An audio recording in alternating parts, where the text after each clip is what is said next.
네, 2019년 여름 일본이 한국에 대해서 보복성 수출 규제를 할 때 최경영의 경제쇼에서는 그런 말이 나왔었습니다.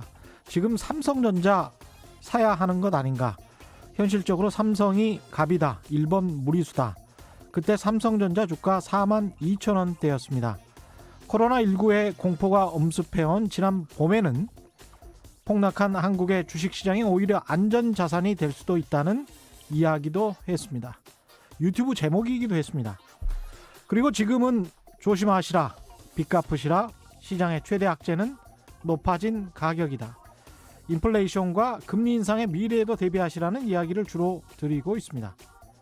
최경영의 경제쇼를 통해서 제가 청취자 여러분께 드러내 보이고 싶었던 세상, 현실은 우리 언론이 잘 말하지 않는 이면, 정책의 양면성, 다면성, 결국 누구의 이익이 될 것인가, 인간이 통제하지 못하는 시간 때문에 생기는 변화, 국제적 역학관계에서 한국의 입지, 그리고 최종적으로는 우리의 생존과 번영이었습니다. 처음에는 좀 서툴렀고 가끔 아쉬운 방송도 있었습니다만 근 2년 동안 그래도 여러분의 사랑을 많이 받았습니다. 감사합니다. 최경영의 경제쇼는 오늘이 마지막이고요. 다음 주부터는 KBS 홍사훈 기자가 제 대신 최경영의 경제쇼를 진행하게 됩니다. 홍사훈의 경제쇼가 되겠죠. 계속 많이 응원해 주실 것이라고 믿습니다. 네, 안녕하십니까. 세상에 이익이 되는 방송 최경영의 경제쇼 출발합니다. 저는 진실탐사 엔터테이너 최경영입니다. 유튜브 오늘도 함께 갑시다.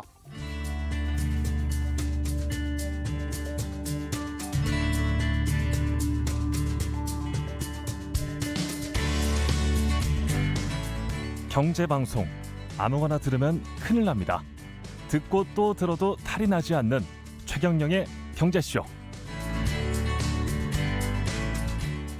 네, 제가 최경영의 경제쇼는 막방이지만 마지막 방송이지만 월요일부터 다음 주 월요일부터 7시 20분부터 9시까지 최경영의 최강 시사를 맡게 됐습니다. 그래서 아침 프로에 출근길에 여러분을 뵙게 됐습니다.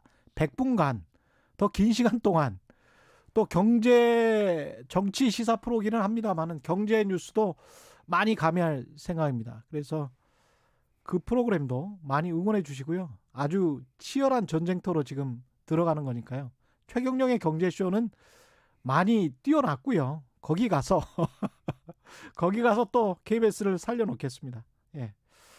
오늘은 또 코스피, 코스닥 굉장히 급등락하고 있는 변동성이 심한 장세인데 이런 장세에서 가장 고민이 심합니다. 어떤 투자를 해야 될지. 요즘 또 고민이 우리만큼 심하실 분일 것 같습니다. 이베스트 투자증권의 윤지호 리서치 센터장님 나오셨습니다. 안녕하십니까? 네, 안녕하십니까? 예. 네. 오늘 또 마지막 방송에 이렇게 같이 해주셔서 고맙습니다. 예. 네, 영광입니다. 이 변동성 장세 이때는 정말 어떻게 해야 되지? 계속 가지고 있어야 되나? 말아야 되나? 굉장히 고민스러운 장세인 것 같습니다. 지수도 꽤 높고. 어떻게 보십니까? 아까 저는 최 기자님께서 시작하실 때 예. 굉장히 들으면서 예. 감명이 깊었습니다. 그러니까 예. 저도 뭐 듣기 싫은 소리라도 우리가 할 수 있는 원칙에 따라서 투자 예. 원칙에 따라서 뭐 맞던 틀리던 얘기를 해야 된다 보고 있고 예. 어쩌면 우리에게 쉬웠던 시장은 2020년이 아니었을까 싶어요. 예. 왜냐하면 투자라는 건 결국 기대값을 반영해 오는 건데 작년에 우리가 이런 생각이 들었죠. 뭐 인류가 망하겠어 코로나 때문에. 그리고 결국은 이렇게 열심히 하다 보면 코로나에서 벗어날 거야. 예. 그리고 2020년보다는 2021년이 좋아질 거야.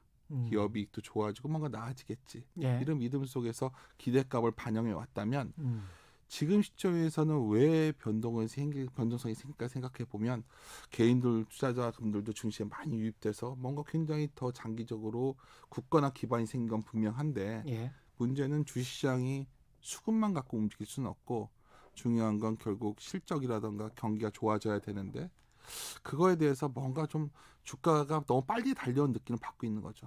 제가 이제 가끔 이런 생각이 듭니다. 예. 우리가 기자님도 그렇고 저도 그렇고 참 여행 가본 지 오래됐잖아요. 예. 비행기. 그러면 그냥 그립습니다. 여행 비행기를 타고 그렇죠. 해외 가고 예. 싶은데 여행 갈 때 가장 신나는 거는 짐 쌀 때였던 것 같아요. 짐 싸서 이제 기대감. 가서 뭐 책 예. 어디를 들려서 뭘 먹고 막 계획을 세우잖아요. 음. 근데 이제 여행이라는 게 갈 때 기대감이 반해서 가장 기분이 좋고 뭔가 높을 때는 어떻게 보면 우리가 좋은 모습만 보이는데 예. 막상 성공적인 여행도 있지만 어떨 때는 도착해서 보면 호텔부터 시작해서 완전히 달랐을 경우도 있지 않습니까? 어쩌면 좀 비유가 적절한지 모르겠지만 우리 앞에 놓인 미래가 이럴 것 같아요. 예. 정말 우리가 내년 정도가 되면 경기가 회복기를 지나서 확장기로 들어갔을 때 정말 얼마나 더 좋아질 수 있을까? 또 하나 고민은 막상 경기가 이렇게 좋아지면 지금까지 풀어놨던 유동성에 대해서 뭔가 변화가 생기지 않을까? 이 예. 고민도 되고 또 하나 아까 지적하셨지만 혹시 경기가 아주 좋아지지도 않았는데 너무 유동성 때문에 좀 여러 상품 가격도 움직이고 그렇죠. 좀 인플레 기대가 좀 나쁜 인플레 기대가 좀 생기고 그렇죠. 나쁜 인플레이션. 그렇죠. 예. 그거는 어떡하지? 음. 뭐 이런 생각도 들고 그러니까 이런 것들이 겹치다 보니까 음. 오늘은 이 생각 들고 내일은 이 생각 들고 저도 그렇고 시장도 그렇고 그렇죠. 뭐 이 뭔가 것들의 기대감들이 충돌하는 과정 속에서 예. 시장의 형태는 일직선보다는 굉장히 변동성이 커지는 구간이 진입한 겁니다. 그러면 딱 원칙은 하나입니다. 우리가 장기적으로 우리가 투자에 살아남는 법이 뭘까? 많은 사람들이 지적을 하지만 일반적인 사람들, 저같이 평범한 사람들은 지키는 투자가 중요하다고 그런 말을 참 많이 하거든요. 지키는 투자. 예. 왜 그러냐면 우리가 이제 뭐 테니스 경기를 이렇게 하면 전 테니스를 못 치지만 제가 이게 하워드 막스 책인가 어느 책에서 읽었는데 굉장히 감명 깊었던 부분이에요. 예. 왜냐하면 프로 테니스는 굉장히 기교가 필요하고 뭔가 위험적인 시도를 많이 하는 거죠. 막 뛰어가면서도 몸도 날려보고 막 이렇게 하는 건데 예. 아마추어 테니스 시합은 패자의 게임이라고 하더라고요. 패자의 게임이 뭐냐면 욕심 버리고 일단 나는 저쪽에 공을 넘기기만 하면 된다. 이런 식으로 하면 그렇습니다. 그렇습니다. 상대방이 실수를 해서 이기는 거지 내가 잘해서 이기는 게임이 아니라는 거죠. 예. 다른 말 하면 실수를 적게 하는 사람들이 위너가 되는 게임이 아마추어들의 시장이거든요. 예. 그럼 우리가 스스로에게 반문해야 될 거라고 봐요. 내가 정말 이 변동성에서 정말 프로처럼 할 수 있을까? 아마추어인가? 그 실수를 줄이는 방법이 뭐냐면 오늘 아까 최 기자님께서 시작하실 때 정말 투자에 가장 제가 중요하게 보는 원칙을 말씀하셨는데 예. 주가가 좀 빠졌을 땐 주식을 한번 사보고 예. 올라오면 그래도 리스크 어느 정도 현금을 좀 확보하고 좀 매매라는 걸 요즘 분위기가 장기 투자가 답인데 매매 유도하는 나쁜 놈들 이게 아니라 변동성 시장에서는 예. 철저하게 자기 자산을 적절한 현금을 유지하면서 시장을 봐야겠죠. 이러다가 어떻게 보면 글로벌 경기가 정말 더 눈에 띄게 좋아지고 뭐 정책 이슈도 유동성도 순조롭게 넘어가고 그런 정말 더 강한 강세장이 왔을 때 내가 갖고 있을 자산이 보호되고 있겠죠. 지키는 투자가 되어 있다면. 예. 근데 자칫 변동성 시장에서 너무 좀 이런 거 있잖아요. 미래라는 것을 사실 알기 어려운데 너무 미래를 확신해서도 안 돼. 그냥 예. 미래는 이러이러할 것이다. 이런 순간 되게 위험해지더라는 거죠. 그렇죠. 변동성 시장에서는. 예. 그래서 다시 좀 말을 장황하게 말씀을 드렸는데 결국은 실수를 줄이는 게임이 지금 매우 중요한 시기가 아닐까. 적절한 현금을 유지해야 된다라고 말씀하시면 가령 제가 어떤 종목을 가지고 있고 또 현찰을 가지고 있다면 현금을 가지고 있다면 현금은 몇 % 정도 지금 현재 장세에서는 그렇게 보십니까? 다 다르겠죠. 예. 근데 제가 이제 현금 말을 해서 참 욕들 많이 먹어가지고 말부터. 근데 이제 많은 분들한테 말씀드린 게 이거예요.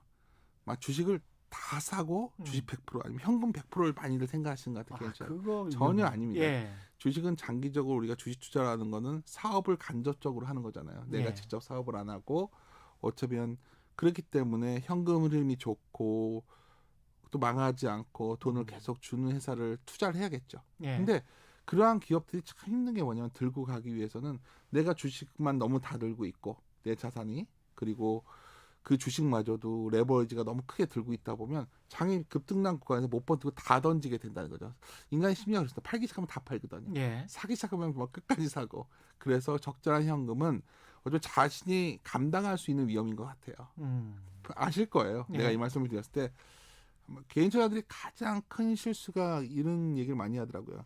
정작 어떤 위기가 오면 주식을 다 던져버리게 되고 또 어떤 기회가 오면 너무 무리해서 투자를 하게 되기 때문에 어쩌면 그 포지션 때문에 내가 더 위험한 상황에 처하는 경우가 많다고 본다면 예. 제가 뭐 이런 운용에 관한 걸 말씀드린 건 아니지만 적절한 현금은 그래도 요즘 같은 변동성 상에서는 한 30% 정도는 유지해야 된다. 그래야 나머지 주식들을 들고 갈 수가 있을 거예요. 왜 주식이 빠져도 내가 살 돈이 있어야 그걸 버틸 수가 있거든요. 그렇죠. 예. 근데 이제 여기서 이제 많이들 말씀하시는 게 과거에 여러 데이터를 해봤더니 뭐 그 돈을 현금을 갖다가 줄였다 뺐다 하는 게 기관 투자가들한테는 그렇게 유용하지 않았어요. 왜냐하면 펀드 규모가 그래도 최소한 어느 정도 규모가 되다 보니까. 예. 그러니까 자산 규모가 큰 사람들은 상관이 없어요. 그렇게 할 이유가 없어요. 그냥 나는 주식에 배당해서 주식을 다 사면 되는 거죠. 다른 자산이 많으니까. 예. 근데 만약 혹시 지금 상황에서 다른 자산에 비해서 주식에 굉장히 많이 비중이 되어 있는 분들이라면 아마 주식 쪽은 철저하게 그런 위험 관리가 되지 않으면 오히려 더 내 스스로를 갖다가 어떤 시장에 따라가서 좀 역행적으로 해야 되는데 그러기가 쉽지 않기 때문에 상당히 위험해진 상황도 갈 수 있는 거죠. 이 불확실성, 변동성 네. 이 상황에서 우리가 어떤 시그널 같은 걸 잡아야 될 텐데 네. 이 강세장 생각보다 강세장이 될 수도 있고 약세장이 될 수도 있다 이런 말씀을 하셨는데 네. 강세장이 될 수 있다는 그런 시그널은 뭘로 알 수 있을까요? 아까 이제 기대값을 다시 말씀드리겠지만 예. 어쩌면 제가 전보다는 아주 자신감 있게 말씀을 못 드리는 게 워낙 변동성 시장이니까 이렇겠지만 기본적으로는 이런 생각이 드는 거예요. 수급 측면에서는 분명히 큰 변화가 생긴 건 맞습니다. 예. 돈들이 많이 들어오고 있는 사실이 있어요. 예. 그렇다면 시그널이 뭐냐? 결국 이러한 지금의 기대값을 넘어가는 실적이 더 나와야지. 실적. 그쵸? 예. 뭐 많은 분들이 세상이 바뀌었고 이제는 뭐 테슬라, 아마존 이런 기업들 우리나라도 쿠팡 같은 것도 뭐 적자 나도 주가가 올라갔으니까 예. 아니 뭐 이런 시장이 바뀐 거다 하지만 장기적으로 제가 아까 다시 강조드리지만 주식은 사업을 하는 것입니다. 그렇죠. 다른 말로 하면 내가 누군가 사업하는 사람한테 투자했을 때 맨날 적자 보고 있고 돈을 융통을 안 하면 살아날 수 없는 사람들한테 투자하기 쉽지 않잖아요. 그렇습니다. 예. 그게 가장 중요한 원칙입니다. 그래서 기대값이라는 기업 이익의 기대값이 있는데 올해 시장을 바라봤을 때 제가 작년 말쯤에 좀 약간 걱정됐던 건 그거였어요. 올해 영업이익 기대값 증가율이 제가 오늘 아침에도 데이터를 좀 봤는데 예. 전주 기준으로 코스피 200 영업이익 추정치가 현재 184조까지 왔거든요. 184조? 예. 예. 상당히 고무적이에요. 왜냐하면 더 좋아진 거니까. 그게 184조면 거의 2018년이었나요? 우리가 가장 좋을 때 그보다 거의 그 정도 레벨이죠. 거의 그 정도 레벨이죠. 그렇죠. 예. 근데 이제 문제는 2018년을 다 언급하셨으니까 드린 말씀인데 중요한 거는 2017년에 시장이 좋았기 때문에 18년에 기대값 매우 높았었죠. 예. 17년에 아마 기억을 되돌아보시면 삼성전자가 매우 좋았기 때문에 이익은 올라가는데 주가는 덜 올라서 PR은 낮아지는 굉장히 특이한 상황이었어요. 그러다 보니까 많은 저 같은 애널리스트들이 18년에 좋아질 것이다 했었죠. 근데 18년에 물론 사건이 있었습니다. 미중 무역 분쟁이 벌어졌고 맞습니다. 예. 그래서 주가가 좀 안 좋아진 부분은 있지만 여하튼 우리가 생각했던 17년에 생각했던 것보다 18년에 기대값이 있었는데 그걸 뭐 충족 못하면서 계속 결국 주가가 밀렸거든요. 근데 올해는 상당히 이건 긍정적인 부분이 나왔어요. 어떤 예. 부분이냐면 당초 생각했던 것보다 이번 실적이 잘 나온 상황입니다.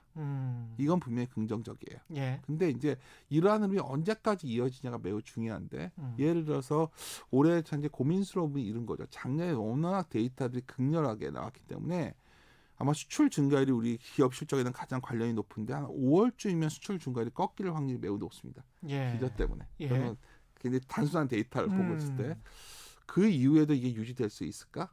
그러려면 여기서 나올 수 있는 반문은 글로벌 우리나라는 기업 이익이 좋아지려면 반도체도 좋은 건 알고 있고요. 예. 자동차도 좋은 건 알고 있어요. 그건 알고 있는데 나머지 쪽에서 정말 뭔가 교육이 들고 뭔가 원활하게 돌아간다면 우리 이익이 기대값보다 잘 나오겠죠. 예. 그 신호가 나온다면 아마 위로 열릴 겁니다. 근데 한번 이번 시점에서 앞으로 최 기자님께서 이제 여러 가지 시사적인 것도 같이 보시니까 제가 편하게 말씀을 드리면 예.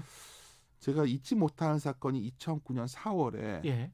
바로 런던에서 열렸던 G20이었어요.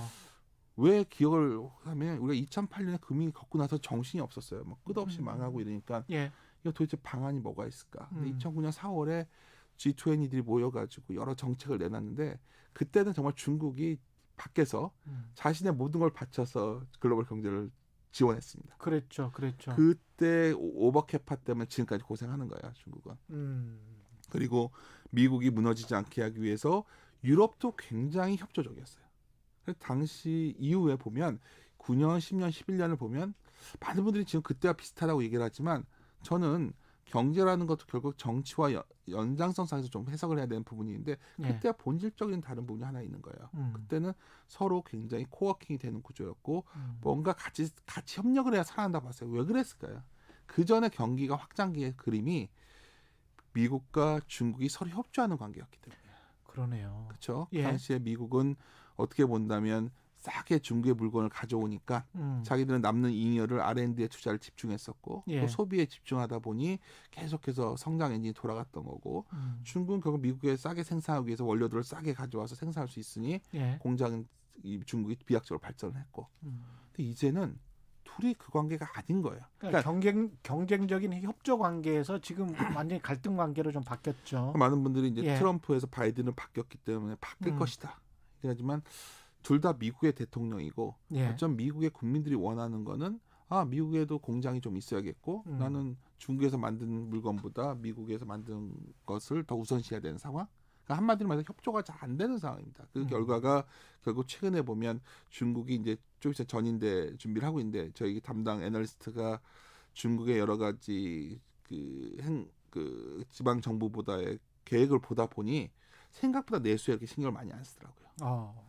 그러니까 중국은 어떻게 본다면 R&D 쪽 경쟁으로 들어가는 거예요. 이게 뭐 비유하자면 우리가 과거에 소련과 미국의 갈등 정도는 아니겠지만 예. 뭔가 G2로서 역할을 하겠다는 그 갈등 관계가 있고 생각보다 내수에 신경을 안 쓴다는 거는 다른 특히 미국 경제 그 한번 좀 당해봐라 뭐 이런 뜻도 그런 있는 것 겁니까? 같아요. 정확히 지적을 하신 겁니다. 그러니까 예. 생각보다 협조적이지 않다는 게 여러 군데 나오고 있는데 미국 기업들도 가서 그렇죠. 중국 내수 시장에서 팔아야 되는데.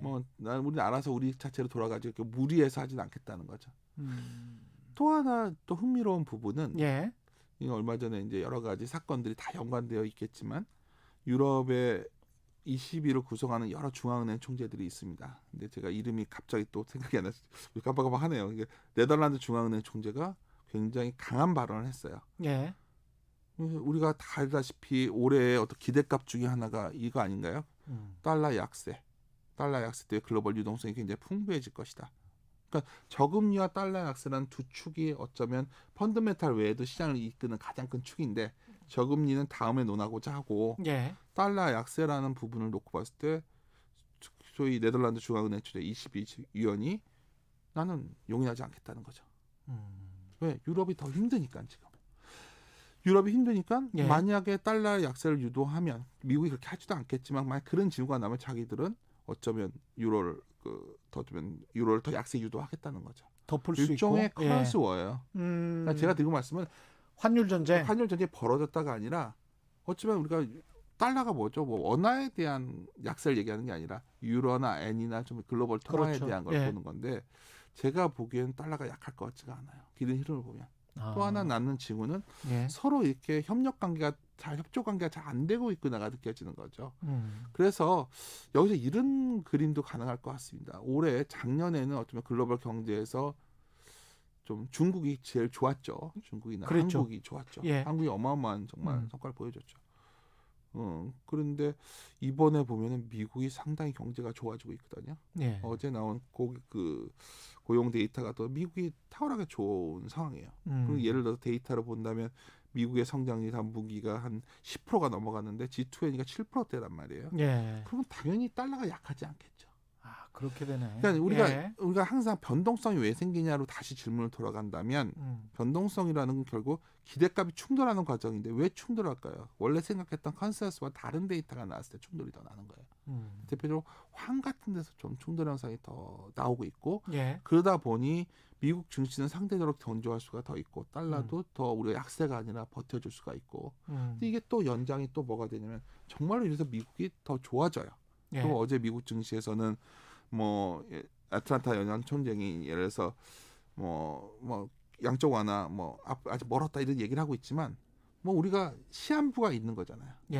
예를 들어서 우리가 작년만 하더라도 유럽의 금리라던가 재정위기 국가의 금리가 마이너스 어디까지 가냐 얘기했는데 독일 장기 국채가 플러스로 돌아왔어요. 그러니까 지금도 우리가 기자님과 우리가 얘기하는 게 금리를 또 넘어왔는데 주제가 갑자기 예. 이거 중요하니까요. 누가 뭐래도 올해 변수 중에 하나가 금리가 올라갈 거라는 거죠. 예를 들어서 우리나라만 좁혀서 생각을 해봐도 당연히 정책이 필요해요. 최종 정책을 써야겠는데 방법이 없잖아요. 국채를 예. 발행해야 됩니다. 예. 국채를 발행하면 그 국채 수요를 누군가 사줘야 되는데 그렇죠. 방법은 뭐 우리 투자자들한테 유도를 할 수 있겠죠. 장기 국채를 발행해가지고 저 금리를 붙여줘가지고 고객들한테 일반 투자를 유도할 수도 있겠고, 뭐 은행에서 사줄, 한국은행이 사줄 수도 있고, 이와 같은 공급이 더 많아지는 그것 때문에 금리가 올라가는 구도가 나올 수 있는 거고요. 예. 미국 같은 경우에도 만약 좀 더 상황이 나아지면 금리 인상, 기준금리 인상은 한참 뒤겠지만 예를 들어서 최근에 팁스 같은 인플레기 대신 인플레기 한 2% 넘어가 있거든요. 이미. 예. 그러면 예. 지금 장기 국채 금리가 뭐 팁스 1% 같은 물가 연동. 그렇죠. 예. 그러니까 물가 연동채 예. 우리나라를 표현하면 예. 그러면 그건 장기 기대값이거든요. 그것도 거의 가 있고 뭐 더 올라가겠냐 싶지만 좀 주춤하니까 장기 금리라는 게 이제 따라가는데 여기서 이제 금리 상승이라는 게 그 경기에 좋은 거 아니냐 이렇게 해석할 수도 있어요. 예. 그럼 정말 좋은 그림이 위가 열리겠죠. 왜냐하면 금리가 이런 식으로 올라가는 거니까 예를 들어서 내가 더 많은 물건을 사고 수요가 늘어나고 그렇죠. 투자들을 더 기업들이 열심히 해가지고 올라가는 금리 인상이라면 항승이라면 좋은 금리 인상이죠. 뭐 예. 얼마나 좋습니까? 예. 돈값이 내가 투자해서 돈이 더 벌 수 있는 금리 인상이니까. 근데 우리가 다 알다시피 자산시장은 굉장히 인플레가 이미 되어 있는데 그렇죠. 실물 경제는 우리나라를 포함 전 세계적으로 좋은 나라가 없어요. 맞습니다. 사실 잘 예. 모르겠어요. 코로나의 세계가 이후 세계가 어떤 모습인지 잘 모르겠어요. 이걸 가만히 놔둘 수 있겠는가 하는 부분. 소위 이 빈부격차가 격해질 것이고 예. 심지어 뭐 여러 정책들은 뭐 표현하면 격하지만은 우리가 상상도 못했던 정책들도 논의가 돼버린다는 거죠. 과거에는 그럼요. 전부 사회주의 정책이었어요. 사회주의 정책이죠. 예, 과거에는 이게 모럴 해저드 무조건 요새 근데 모럴 해저드라는 말이 전혀 안 나와요.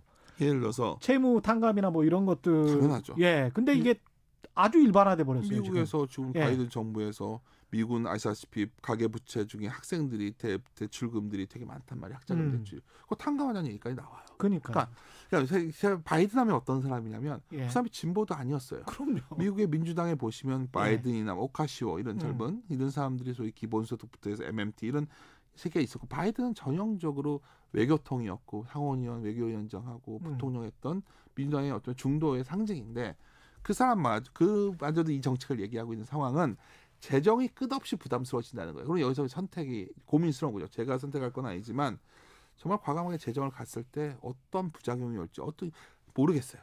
모르겠다는 표현을 쓰는 거는 예. 아무도 안 가본 길이기 때문에 다들 망설이는 거고 부총리님은 나름대로 고민을 하는 거고.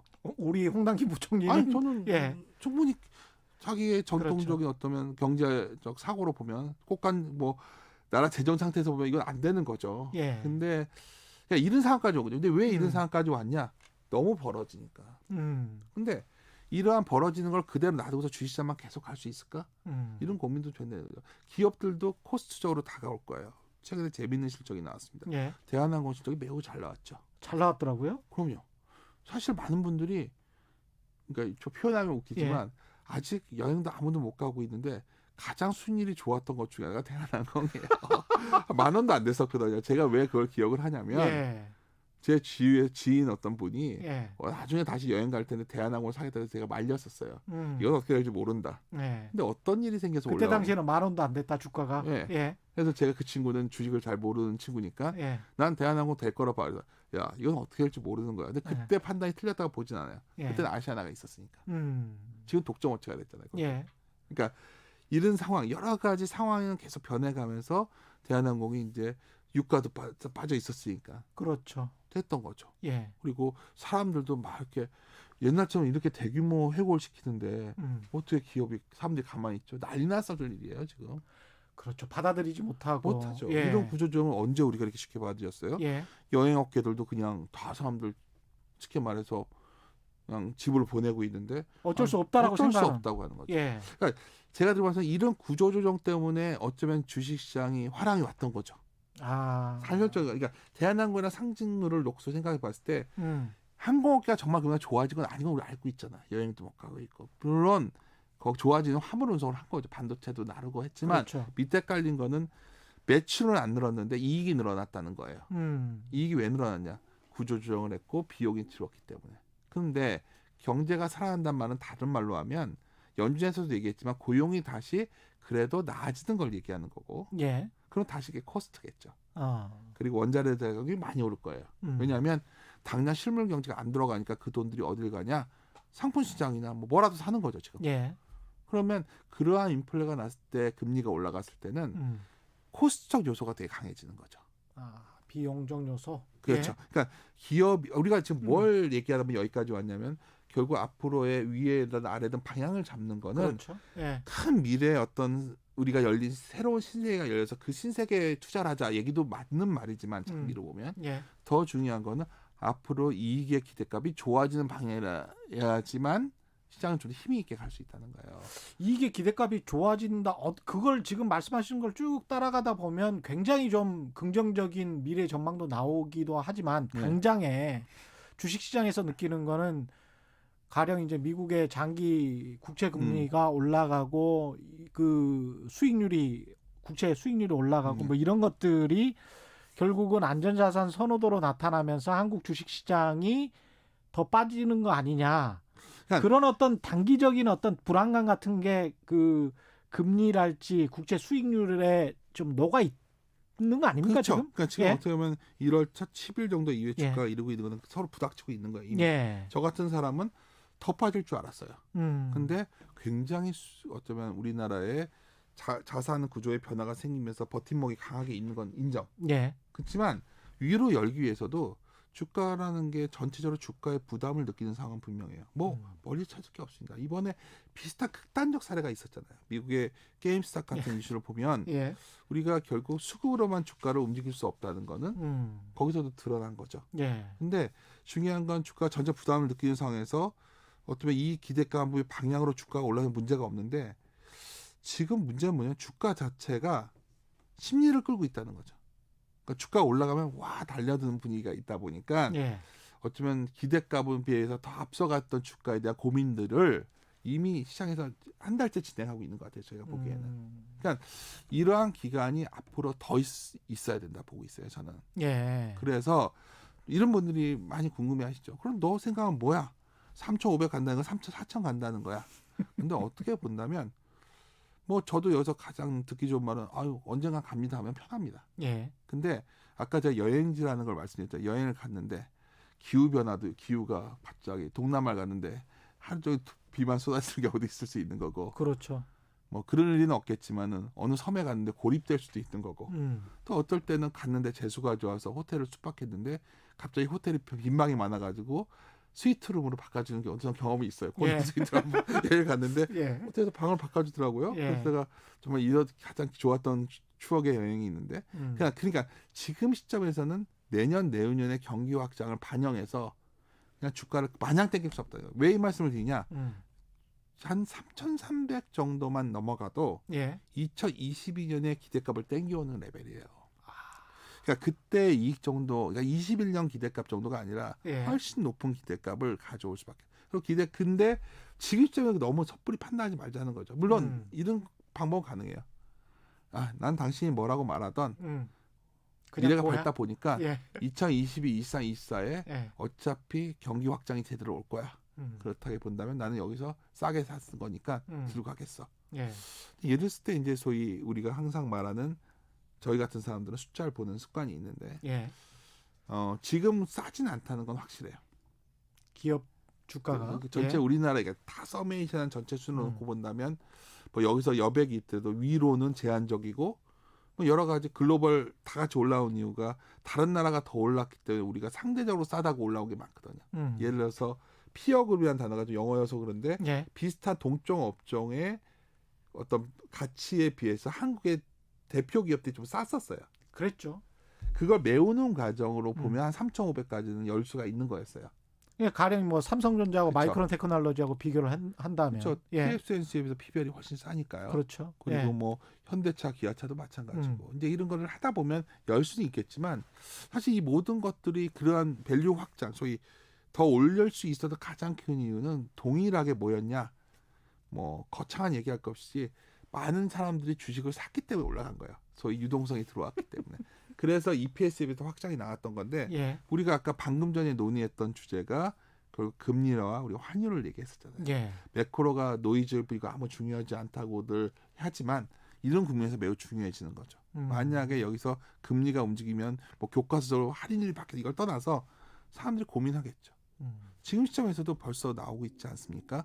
만약에 예. 뭐 이 논의되는 거니까요. 예를 들어 우리가 장기채를 발행해서 한 50pp 정도를 금리를 더 붙여줬을 때 아는 분들은 아무도 돈 안 올 거라고 얘기하지만 2.2에서 2.5 정도의 금리를 줬을 때 돈이 또 주식시장에서 좀 유동성을 좀 뺄 수도 있겠죠. 그렇죠. 그리고 부동산은 어떨까요? 만약 부동산이 정말 정부 정책이 이거는 뭐 아무것도 아니다 이런 생각도 있겠지만 예. 정부가 그건 잘한 것 같아요. 시그널을 준 거죠. 나는 무슨 수를 써서라도 공급할 거야. 뭐 하긴 쉽지 않겠지만 예. 그렇다면 아마도 부동산 쪽에 대해서 여러 가지 고민들이 생기겠죠. 맞아. 부동산이 좀 변동성이 커지면서. 그러니까 제가 드리는 말씀은 유동성만을 갖고서 우리가 장기 투자를 올인할 수는 없다. 유동성만을 가지고. 결국은 장기 투자에서 우리가 점검해야 되는 가장 중요한 변수 중에 하나는 결국 우리가 내가 얼마나 좀 싼 가격에 살 수 있냐. 그래서 아까 지킨 투자가 뭐냐면 사실 뭐 너무 거창한 얘기 같지만 어떤 투자 원칙을 장기간 유지해야지만 우리가 투자에 장기적으로 살아남을 수가 있는데 예. 뭐 이런 겁니다. 그러니까 수익성은 좋은 기업인데 상대적으로 싸게 사놔야 된다. 그 원칙을 잊지 그렇죠. 않으신다면 예. 오히려 오히려 아까 오늘 최 기자님이 아까 시작하실 때 말했던 것처럼 작년은 매우 안정적인 구간이 많았다면 예. 지금은 상대적으로 위험한 구간이 더 많아지고 있다는 거 보는 게 타당하지 않나 봅니다. 다른 자산들이랑 좀 비교하면서 저는 예. 이렇게 보고 있는데 가령 이제 미국 국제 30년물이 보니까 거의 뭐 2% 넘은 것 같은데요. 1% 넘어있죠. 1.1. 30년물. 30년물. 예. 국제 10년 예, 아닙니까? 예. 30년물 같은 경우는 그렇죠. 2% 왔다 갔다 하는 것 맞습니다. 같은데 2라는 자가 보이니까 미국 재무부 채권 30년물 금리가 2라는 숫자가 보이니까 저거 괜찮네 이렇게 보이는 거예요. 그냥 뭐 보시던 분들은 그렇게 보는 거지. 예. 관심이 없는 거죠. 근데 우리나라도 마찬가지예요. 우리나라도 예. 그러니까 언젠가부터 신용대출 금리를 혹시 가서 보시면 깜짝 놀라실 거예요. 생각보다 많이 올라와 있으니까. 지금 올라와 있습니까? 그렇죠. 예. 막상 대출을 받으려고 하면 금리가 조금씩 변화를 주는 거고. 예. 그 아까 이제 부동산이랑 상대 자산을 말씀하셨으니까 예. 제가 아까 재미로 그림을 하나 보여드렸는데 예. 그러니까 예. 지금 그냥 이 그림. 예. 근데 뭐 이거는 뭐 나중에 제가 이제 뭐 한번 참고. 예. 예. 제가 이제 최 기자님이랑 방송에 상관없이 제가 한번 보여드리려고 가져왔던 건데 예.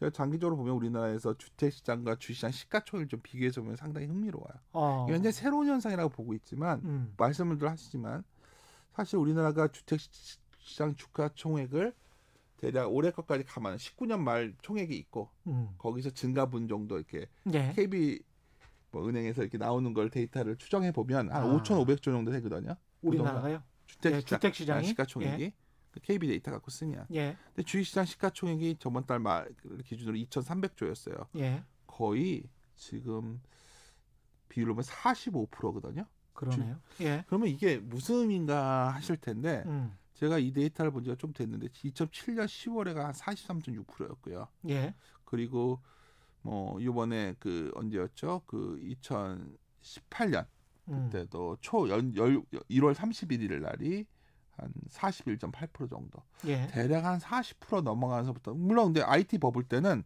55%까지 갔었어요. 그러니까 그랬군요. IT 버블 때 딱 계산해보면 혼자 다 계산해봤더니 한 30% 정도 상승 여력이 더 있는 거죠 주식시장. 근데 IT 버블은 좀 더 이렇게 갈 수도 있고. 예. 근데 많은 드리고 싶은 말씀이 요즘 뭐냐면 주택 시장의 이 시가총액이 고정돼 있다는 가정하에. 그렇죠. 예. 근데 중요한 건 뭘 말씀드리려고 했던 거냐면 주택 시장 대비 주식 시장의 시가총액이 생각보다 빨리 올라왔다는 거예요. 지금 그래프 보니까 뭐 그렇습니다. 예. 이게 생각보다. 그렇죠. 그러니까 우리가 주택이 너무 과열돼 있고 주식은 너무 쌌어서 이 갭을 좁히는 과정을 원하고 있는데 대략 저도 데이터를 보고 깜짝 놀랐던 게 저는 한 40대 초반인 줄 알았다가 40을 넘어갔더라고요. 그러니까 제가 드리고 싶은 요지는 이러한 가치침의 진행이 우리가 어떤 달리기를 하고 있다 본다면 생각보다 많이 뛰어왔을 확률이 있다는 거죠. 네. 그렇다면 뭐 다른 길로 가서 이게 뭐 이런 길 정도가 아니라 앞으로는 뭐 마라톤 코스로 바뀌어서 계속 뛰어야 되는 계속 좋아질 수도 있는 건데 여하튼 이러한 시각이 충돌하는 시간은 올해 상반기 내내 지속되지 않을까. 아. 그래서 만약 여기서 한번 추팅이 나온다면 3,200 정도 아마 가주겠지만 예. 바로 여기서 시장에서 기대하는 것처럼 음. 4천까지 뭐 바로 가는 장이 음. 올해 뭐 오기는 힘들다. 그기는 힘들다 말하면 예. 굉장히 요새 분위기가 좀 싸해지니까 제가 보는 툴로는 예. 쉽지 않아 보인다. 쉽지 않아 보인다. 네. 3,200이라고 하면 지금이 뭐 한 3,100이니까 사실은 뭐 끼케야 뭐 한 3% 올라가는 건가요? 100포인트 올라가면은 근데 뭐 그런 이렇게 상황인가? 해서 주식이 괜히 변동성이 커진다면 예. 지수가 올라가는 장이 아니라 예. 어쩌면 우리가 역시 종목이네요. 종목장으로 완전히 변화돼 있다 봐. 이미 진행되기가 좀 됐어요, 제가. 예. 그래서 어떤 기업을 찾아야 될까 오히려 그 이야기를 좀 해주십시오. 예. 근데 아니 그게 고민되는 게 네. 코로나19가 2021년에도 올해도 계속 될 것 같다는 그런 느낌이 확 들어서 네. 뭐 가령 지금 대한항공도 말씀하셨지만 여행주, 항공주, 그다음에 백화점, 유통 이런 것들 뭐 굉장히 자산에 비해서는 많이 떨어져 있지만 네.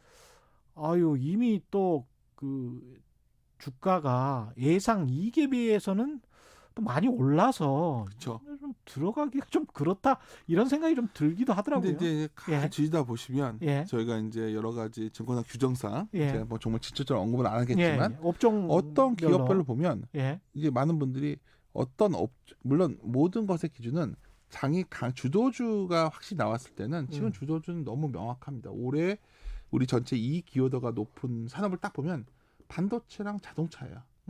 그건 뭐 이론의 여지가 없어요. 예. 근데 자동차 중에서 예를 들어서 좀 밸류체인에서 미국의 85번 도로 보시면 주변에 우리나라의 기업 공장들이 많이 가 있습니다. 아. 그러면 그 기업들이 지금 투자를 많이 했다면 음. 돈은 지금까지 실적이 별로였겠죠. 하지만은 아까 우리가 얘기하는 중에 바이든 정부에서도 계속 미국의 공장이 와서 생산을 해야지만 예. 되는 상황이 왔다면 그쪽에 있는 소위 85번 도로에 있는 여러 기업들이 좋아지는 기업들이 나오겠죠. 그럼 거기에 이제 배터리 회사도 거기 가 있는 회사가 있을 수 있고 주변을 이렇게 지도에 동그라미 쳐서 보시면 재밌습니다. 예. 생각보다 기업이 너무 많아서 놀라실 거예요. 미국 85번 도로에 85한 240km 정도 되는데 예. 이쪽에 기아차가 있고 저쪽에 조지아의 기아차가 있고 이쪽에 현대차가 있지 않습니까? 예. 그 도로 주변에 여러 우리나라의 부품업체들이 들어가 있거든요. 조지아, 알라바마 그쵸. 뭐 이렇게 되겠네요. 연결된 도로예요, 거기가. 예. 그러니까 예를 들어서 예. 거기서도 좀 기업들을 발굴할 수가 있겠죠.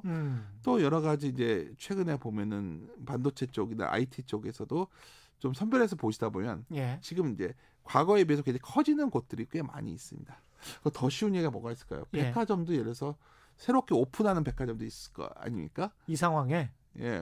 그렇군요. 뭐 그런 데도 있지 않습니까? 예. 뭐 멀리 여의도에도 있고 예를 들어서 그러네요. 그렇죠. 그러니까 가깝게. 그렇죠. 뭐 그런 것들도 있을 수 있고 뭔가 예. 찾다 보시면 예를 들어서 만약에 정부 정책이 건설 정책 때문에 뭐 지금 당장은 뭐 누구 땅도 안 내놓을 때 누가 집을 짓겠어 이런 말이 나오지만 그렇죠. 아마도 그는 뭔가 사람들이 뭔가 기회를 주면 또 사업 기회가 생길 겁니다. 그러면 이 뭐 말씀도 참 재밌다. 왜냐하면 뭔가 하라는데 돈은 있단 말이에요. 돈은 예. 지금까지 주식시장 지금 이런 모든 정책의 기준은 어. 뭔가 경제가 돌아가게끔 하고 싶은 거란 말이에요. 그러니까 정부 정책이 마음에 들던 마음에 안 정부가 마음에 안 들던 드던 저희들 같은 사람들 그건 두 번째 문제예요. 그렇죠. 어떻게 보면 정책에 맞서지 않게 어떻게 예. 순응할 수 있는 게 뭐가 있을까? 그러면 많은 기업들이 또 관련된 임대주택이 많이 들어간다 치자고요. 예. 그러면 임대주택에 들어가는 또 여러 가지 기자재가 있을 거 아닙니까? 그렇죠. 그러니까 그런 게 테마성으로 하시면 안 되고 정말 아까 다시 말씀드리면은 주식 투자를 이렇게 생각하시면 내가 사업을 간접적으로 하는 것이다 예. 생각을 하신다면 그런 기업들을 좀 더 찾게 되실 거예요. 어떻게 보면 이런 장은 아까 말했던 투자자들이 너무 뭐 매일매일 시장에 연연하지 않고 내가 좀 발굴해서 좀 기업들을 장기로 가져갈 수 있는 예. 그런 시기일 수도 있는 거예요. 재밌네. 지금 말씀하신 거 들어보니까 네. 서울에 딱 많은 기업들을 한번 좀 찾아봐야 되겠다. 그런 생각도 좀 듭니다. 그러니까 투자들이 얼마나 예. 영악하냐면 예. 이미 많이들 하죠. 음. 그리고 심지어 그거보다 이런 생각도 해볼 수 있지 않습니까? 뭐 갑자기 말하다 보니까 또 이렇게 하는데 뭐 이렇게 좀 말하다가 아이디어가 막 나와요. 아니, 이게 좋아요. 사실 이게. 투자는 뭐 이런 겁니다.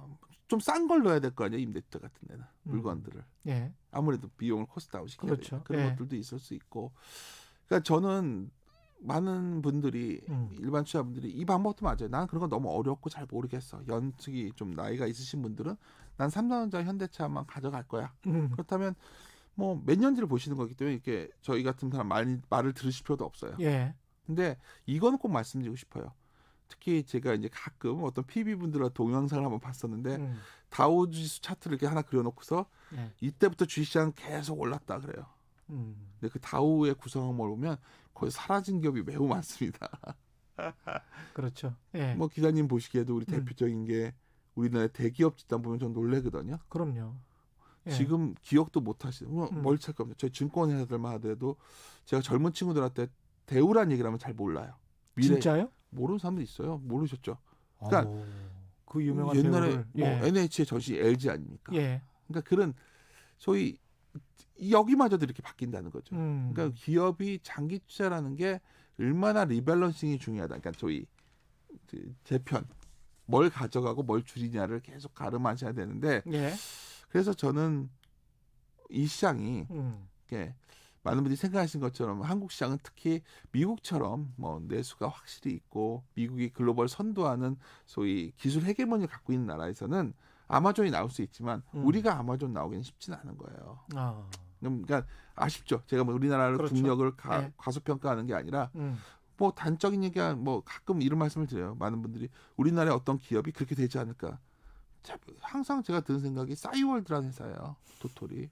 어마어마한 아이디어가 좋았고 했지만 예. 한국의 한계를 못 벗어났기 때문에 그렇게 된 거거든요. 그렇죠. 마찬가지입니다. 그러니까 저는 장기 투자도 굉장히 우리나라 시장 같은 경우에는 그때그때 주도주 사이클에 편승해야지만 가능한 시장이다. 아마 이 시간에도 몇 번 나와서 말씀을 드렸었는데 그렇죠. 예. 한국의 주도주가 한번 형성되면 한 정말 7, 8년 가주는데 주도주가 한번 이탈하고 나면 정말 그 결과가 상당히 참담했었다. 예. 그 표현까지. 주도주라는 것들 성장 산업을 발견을 했다. 그래서 가지고 간다라고 할 때 주식이 이렇게 주식 시장의 변동성이 심합니다. 그런데 우리가 그런 방법도 있잖아요. 왜 매매 기법 가운데 주식의 보유량을 늘리기 위해서 이제 한 종목만 계속 보다 보면 네. 아 이게 저점인 것 같아. 아니면 이게 고점인 것 같아 해서 근데 그 주식을 계속 가지고 싶어요. 이제 현금 보유는 어느 정도 있어요. 네. 그러면서 어떨 때는 현금 보유를 늘려서 뭐 일정 정도 팔아주고 네. 고점이라고 판단했을 때는 그리고 이제 저점이라고 판단했을 때는 더 현금 비중을 좀 줄여서 뭐 한 60% 정도 주식 비중을 늘려서 좀 사주고 그래서 주식 보유량을 점차로 좀 늘려가는 방법 그런 방법은 어떻게 생각하세요? 근데 이제 참 거기서 고민스러운 게 예. 저는 별로 그렇게 권하진 않아요. 아, 그럴 바에는 그렇습니까? 그냥 예.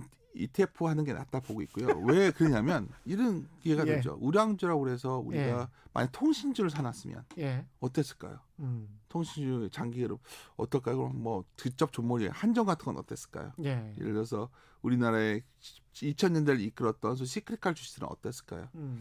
그러니까 단지 우리는 현재 이끌고 있는 종목들이 물론 저도 지금 시점에서는 미래의 GBR 기업으로 보고 있고 특히 여러 가지 논리 나옵니다. 새로운 어떤 오너십 체제가 됐기 때문에 더 글로벌하게 혁신적이고 될 것이다. 누구 사업하는 사람들이 안 된다고 생각하는 사람 사업하는 사람 없어요. 예.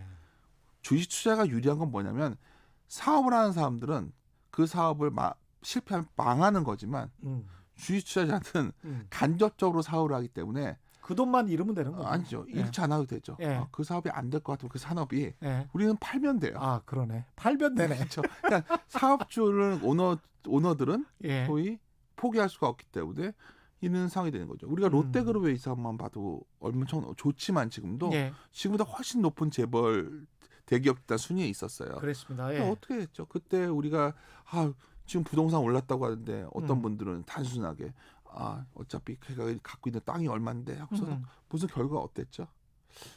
그러니까 여러 가지들 많은 분들이 되게 주식은 장기적으로 무조건 올라 얘기를 하지만 거기서 굉장히 선별하는 작업이 중요해지는데 예. 왜 이 말씀을 오늘 이렇게 요새 제가 욕 먹으면서도 작년에 반복돼서 말씀드리냐면 작년 시장은 쉬웠거든요. 뭘 사도 오르는 장이었다면 예. 지금부터는 그렇지가 않을 거예요. 힘든 그쵸? 장입니다. 그렇기 예. 때문에 그냥 너무 단순한 논리로 시장을 접근해서는 어떻게 보면 아까 이제 만약에 안 되는 산업에 있는 어떤 산업이 기울어지고 있어요. 거기서 아무리 좋은 기업도 매우 힘들어지는 거죠. 예. 그런 사례가 나올 수도 있는 겁니다. 이제부터. 올해 한국 증시를 이끌 만한 그런 업종들은 지난해랑 비슷하게 BBIG 뭐 이렇게 보십니까? 아니면은 그게 이제 주도주기 때문에 주도주가 꺾이면 장은 끝나는 겁니다. 예. 그러니까 계속 가는데 예. 그게 너무 달려왔으니까 보는 거죠. 그리고 그 아래 밑단에 있는 종목들을 한번 보는 겁니다. BBIG 밑단에 있다는 밑단에 거는 있는 협력업체들 말씀하시죠? 협력업체나 글로벌 피어를 보는 거죠. 예를 들어 해외 시장에서 요즘 유행하는 게 미국 주식 좋은 건 알겠는데 성장주들 예. 너무 올랐으니까 중국의 성장주들을 막 찾아서 투자하는 사람들이 늘어나는 거예요. 최근에. 예. 그래서 뭐 홍콩에 그러니까 그런 경향이 뭐냐면 그게 너무 앞서 달려갔으니까. 근데 그게 뭐 좋은 투자 방법인지는 잘 모르겠어요. 예. 저는 시장을 해석하는 사람이기 때문에 그러한 해석이 나올 때의 특징이 뭔지는 알아요. 예. 부담스러운 거죠. 위가 부담스러운 밑에를 가는 거죠. 음. 그러면 예를 들어서 최근에 아주 유행처럼 나오는 게 우리가 아크 ETF 있죠. 아크 인베스트먼트 ETF에는 작년에 엄청났잖아요. 예. 그게 뭐였냐면 성장주 ETF를 많이 짰었단 말이에요. 그러면 뭐 이번에 아크 ETF가 항공 ETF가 생긴다니까 뭐가 들어가냐면 온갖 설왕설래가 나오지만 사실 거기서 중요한 거는 그 아이디어를 갖고서 이선에 있는 회사 중에서 정말 좋아지는 게 있는가. 뭐 약간 어렵게 접근할 수 있겠지만 주도주는 변하지 않을 거예요. 예. 근데 많은 분들이 여기서 이제 금리가 올라가면 글로벌 교육이 늘어날 거니까 결국 우리 시장을 구성하는 올드 시크리칼, 올드 이코노미 주식이 돌아설 것이다. 예. 주장하시는 분들도 있죠. 예. 근데 저는 만약 그렇게 되는 그림이 나온다면 순환매 차원에서 마무리되는 거지. 끝나는 주식이다. 그렇죠. 예. 그래서 저는 물론 현대차, 기아차 그룹이 정말 자율주행이 어디까지 그 단계로 가는 거. 뭐 애플 향도 있겠지만 그 그림이 앞으로의 4, 5년의 흐름이라면 예. 그래도 그 기대값을 갖고서 시장을 대응해야 되지 않나. 그리고 IT도 당연히 연동되고 있고. 근데 누구도 알다시피 아무리 사도 그게 잘 안 오르고 있죠. 왜냐? 주가의 이익에 비해서 주가 이미 상당폭 반영해 있기 때문이에요. 지금 미국이나 중국장도 비슷하게 보십니까? 그 가격의 부담감은? 그러니까 말하자면 좀 더 길어질 수 있는데 중국은 상대로 괜찮은 게 더 많아요. 아, 그렇습니까? 중국은 왜냐하면 상대로 더 부진했던 주가가 생각보다 그거에 비교했고 미국 같은 경우에는 정말 저는 올해 미국이 여전히 흥미롭다. 왜냐하면 좀 아메리칸 퍼스트가 트럼프만 했던 게 아닌 것 같아요. 그러니까 미국이 예전처럼 관용이 없는 것 같습니다. 아, 네, 제가 보기에는 자국 우선이 민주당이나 공화당이나 거의 비슷한 것 같고 이건 다른 말로 하면 워낙 어떻게 보면 급하니까. 그렇죠. 맞습니다. 왜냐하면 예. 고용이 안 좋잖아요. 그러니까 무슨 수를 써라도 고용을 만들어야 되는 상황이 왔고 그래서 심지어 중앙은행에서 인플레 용인하겠다는 말까지 나온 거예요. 빈부격차가 너무 심해요. 그렇죠. 예. 그러면 그러니까 빈부격차를 줄일 수 있는 방법은 지금 여러 가지 미국의 재정 정책이 나왔을 때 고민하는 게 이거지 않습니까? 지금 재정을 풀어주면 다들 또 주식 투자 같은 거 할까 봐 그냥 정말 돈 없는 사람만 쏟아주자 얘기해요. 우리도 차이가 없어요. 우리 똑같습니다. 예. 그래서 저는 그런 식에서 본다면 주도주는 변화가 없고 미국도 그나마 상대적으로 강해진다고 본다면 시장은 그거에 비해서 이미 반영을 해왔다면 예. 일단 기간 조정은 최소한 기간에 대한 관망은 불가피하다 이렇게 판단합니다. 예, 오늘 말씀 감사하고요. 지금까지 이베스트 투자증권의 윤지호 리서치 센터장이었습니다. 고맙습니다. 예. 최근의 경제쇼 여기까지입니다. 오늘 정말 많은 분들이 마지막 방송이라는 것에 아쉬워해 주셨는데요. 고맙습니다. 예, 월요일 오전 7시 20분 꼭 기억해 주시고요. 최경영의 최강시사로 다시 만나 뵙겠습니다. 내일 오전까지는 유튜브로 최경영의 경제쇼 플러스 아직 한 해 남았습니다. 고맙습니다.